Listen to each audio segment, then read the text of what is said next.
Hi hello welcome back to my channel. চলো review করি। আর আমি যিশু তোমাদের জন্য নিয়ে এসেছি আরও একটা ওটিটি কন্টেন্ট ওয়েব সিরিজ, আদালত ও একটি মেয়ে। হইচইয়ের নতুন সিরিজ, যদিও এটা নতুন বলে চলে না, কয়েকটা দিন হয়েই গেছে।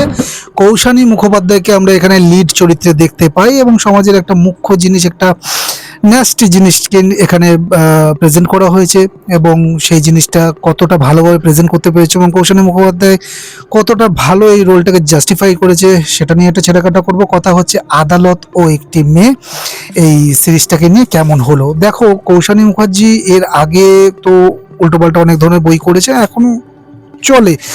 বনি সেনগুপ্তের সাথে, তার হাজবেন্ডের সাথে অনেকগুলো বই করে, যেগুলো দেখার মতো হয় না খুব একটা। এগুলো টেলিভিশনের জন্যই মোস্ট প্রবাবলি করা হয়। কিন্তু এই সৃজিত মুখোপাধ্যায়ের যে হেমলক সোসাইটি 2, যেটা কিল বিল সোসাইটি নামে, তো সেখান থেকে সে ভালো ভালো কাজ পেতে শুরু করলো এবং তার আগে যে সে রক্ত মানে বহুরূপীতে খুব ভালো অভিনয় করেছে এবং তার অভিনয়ের প্রশংসাও হয়েছে। এবং যেটা বললাম কিল বিল সোসাইটি, তার কিন্তু কাজ খুব মোটামুটি ভালোই ছিল বলবো।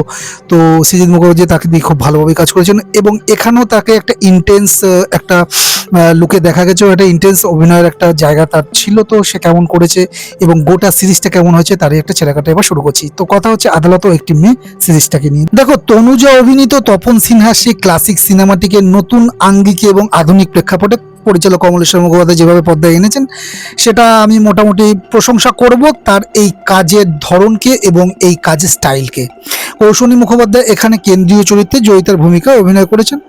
তো যা যা আমার কাছে একটু পজিটিভ লেগেছে সেগুলো একটু বলে নিই। আগে গল্পটা একটু ছোট করে বলে নিই, তোমাদের স্পয়লার ফ্রি হবে। গল্পটি শুরু হয় একটা কর্পোরেট অফিস পার্টিকে কেন্দ্র করে। জয়িতার চরিত্রটা মানে কৌশানীর চরিত্রটা, যে কিনা একজন সাকসেসফুল কর্পোরেট লিডার, সে অভিযোগ করে যে তার বস তাকে মাদকাসক্ত করে লাঞ্ছিত করেছে, রেপ করেছে। কিন্তু সমস্যা হলো, জয়িতার নিজের স্মৃতি কিন্তু খুব ঝাপসা। এই মেমোরি গ্যাপ এবং সমাজের বাঁকা চোখের বিরুদ্ধে দাঁড়িয়ে তার এই আইনি লড়াই নিয়ে এগিয়েছে 7 পর্বের এই ড্রামা। কৌশানী মুখোপাধ্যায়ের কথা বললে এই সিরিজে সব থেকে বড় চমক তো উনি এবং লিড চরিত্র তারই। বাণিজ্যিক সিনেমার গ্ল্যামারাস ইমেজ ঝেড়ে ফেলে তিনি এখানে একজন ভেঙে পড়া অথচ লড়াকু নারীর চরিত্রে মোটামুটি ভালোই অভিনয় করেছে। বিশেষ করে তার ট্রমা আর অসহায়তার বহিঃপ্রকাশ কিন্তু বেশ পরিণত লেগেছে। কিছু কিছু দৃশ্যে হেমলক সোসাইটির অভিনয়ের কিন্তু হালকা ছাপ আমার পেয়েছি বা আমার মনে হয়েছে। আর পরিচালনার দিক থেকে দেখতে গেলে কমলেশ্বর মুখার্জি খুব সেন্সিটিভ একটা বিষয়কে ডিল করেছেন। এটা কেবল কোর্টরুম ড্রামা নয়, বরং ভিকটিম ব্লেমিং বা কেন সবসময় নারীর চরিত্র বা পোশাক নিয়ে প্রশ্ন তোলা হয় সেই সামাজিক ব্যাধিটাকে আঙ্গুল দিয়ে দেখিয়েছেন। সহ অভিনেতাদের যদি পারফরমেন্স বলি, আইনজীবী সেবন্তীর চরিত্রে বাসব দত্তা চট্টোপাধ্যায় এবং অন্যান্য চরিত্রের মধ্যে কৌশিক সেন বা রাহুল, অরুণোদয় বন্দ্যোপাধ্যায়ের উপস্থিতি সিরিজটিকে একটা আলাদা মান দিয়েছে বা মাত্রা দিয়েছে বলবো। আর সিরিজের সিনেমাটোগ্রাফি এবং ব্যাকগ্রাউন্ড স্কোর কিন্তু বেশ থমথমে একটা ডার্ক ভাইব প্রেজেন্ট করতে পেরেছে এবং যা একটা ক্রাইম ড্রামার জন্য জরুরি। নেগেটিভ ইস্যুতে বা ঢুকে পড়ছে, সিরিজটার নাম আদালত হলেও আইনি সওয়াল জবাব বা কোর্টরুমের ভেতরে যে টানটান উত্তেজনা থাকা উচিত ছিল সেটা কিন্তু একদমই নেই বলবো। কোর্টের বাইরের দৃশ্যগুলো অনেক বেশি সময় নেওয়া হয়েছে এবং কোর্টের ভেতরের সময়গুলোকে অতটা ইন্টেন্সলি কিন্তু দেখানো হয়নি। মাঝখানের কিছু এপিসোড গল্প কিছুটা মন্থর, কিছুটা ধীর হয়ে যায়।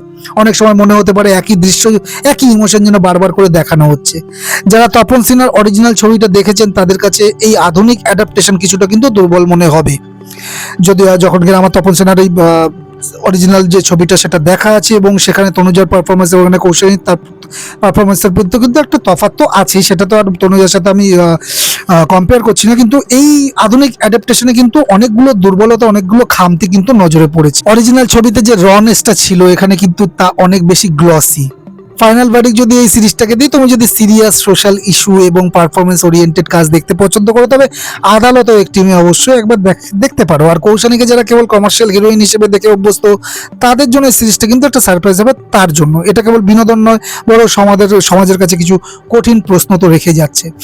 আমি যদি এই সিরিজটাকে ছোট করে ব্যাখ্যা তো করলাম, কিন্তু সিরিজটা যদি তোমাদের আমি রেকমেন্ড করি তো সেক্ষেত্রে আমি বলবো যে কৌশানী মুখার্জির জন্য একবার তোমরা এই সিরিজটাকে দেখতে পারো। তার ডার্ক এবং ইন্টেন্স যে লুক এবং তার যে অভিনয়ের মধ্যে যে শার্পনেসটা এখানে ফুটে উঠেছে, তার জন্য যারা কৌশানী মুখোপাধ্যায়কে অন্যভাবে দেখতে অভ্যস্ত, ঠিক আছে, তো তাদের এই সিরিজটা দেখে কিন্তু তার অভিনয় একটা দেখে সারপ্রাইজ হবে তোমরা। তো এই ছিল আমার আদালত ও একটি মেয়ে সিরিজটাকে নিয়ে অল ওভার রিভিউ। 7টা পর্বের এটা কোনো দরকারই ছিল না, 4টে পর্বের মধ্যে কমপ্লিট করা যেতে পারতো। 3টে বা মানে এপিসোডকে টেনে দরকার ছিল না।